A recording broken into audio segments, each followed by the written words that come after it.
mu bar wasa da ranar juma'a.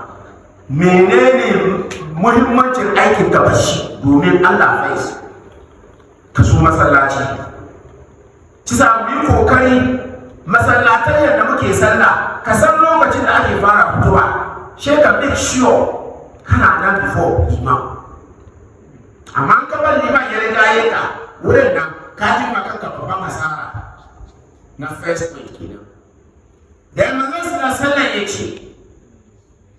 idan mutum ka shigo masallacin juma'a liman na hutuba inda ka samu je ka zauna ka bar takawa kan mutane wai kai kana so ka je gaba me yasa baka zo da farko ba shi sa yin wannan haramun ka zo kana tura mutane kai ga ga wani wuri gaban da kace so ka kai wurin nan kuma sai ka ga kan mutane shi ka tura wa kana damuwa zo su kasu da wai ka bar wannan nan kana cutar da mutane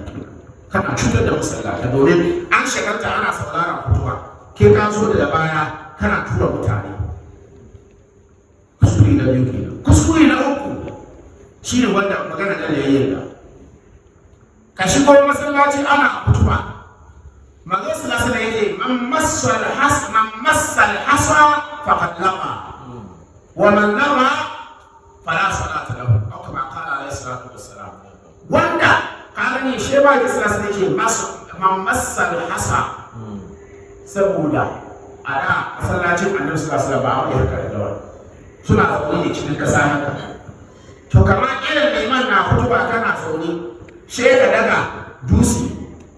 ko wani kasa ka bibi wani kasa kana abin da wasa da shi ba zo su wai wanda ya haka to ya yi wasa a cikin sallah wannan na iya bata maka sallar juma'a. Ina da batun gaisuwa shi yasa cikin ahkam na juma'a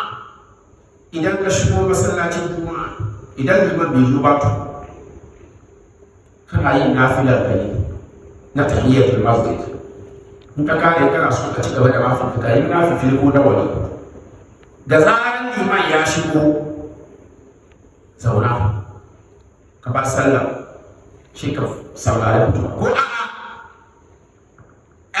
kayan lafiyarka biyu ka zauna in ma zikiri ka ce ko kana karanta Qur'ani ga zaran liman ya shigo ka bar zikirin ka ka bar Qur'ani ka ka bar duk wata ibadar da kace yanzu hutuban nan ibada ce shi ka saurari liman. Idan kuka shigo masallaci she ga mutane kamar yadda Abdulgari ke zaune ba ce zaune yana fisa haka wannan kuskure ne. In ka shigo masallaci kana fuskantar kibla ne kana duban liman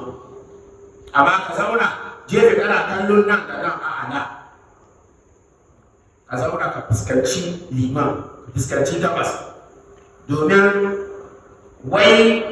sallar juma'a na raka biyun nan hutuba na ya saya masayar raka biyun nan da ake yi cikin azhar an fahimta ce sa ka fuskanci gabas. Wannan abu na gaba ba ka ce ma wani ko da ma ka yi nafila ka shigon nan ka tsaya ko da liman na hutuba ka yi nafilar ka masu sassauci guda biyu shi ka zauna ka kage da kowa saboda lokacin nan kowa ana sauraron hutuba ta sake ma ka saurari hutuba nan ka gaba ba yanzu za ka ce assalamu alaikum wannan duk ba bai dace ba. Waɗanda kurakurai muna yi dewa in ma mantuwa ko rashin sani to ya kamata mu gyara kuma uwan uban su ne wallahi zuwa ne ta cikin masallaci ranar juma'a babban matsala da Allah ta'ala ya taimaka mana kuma ya shirya da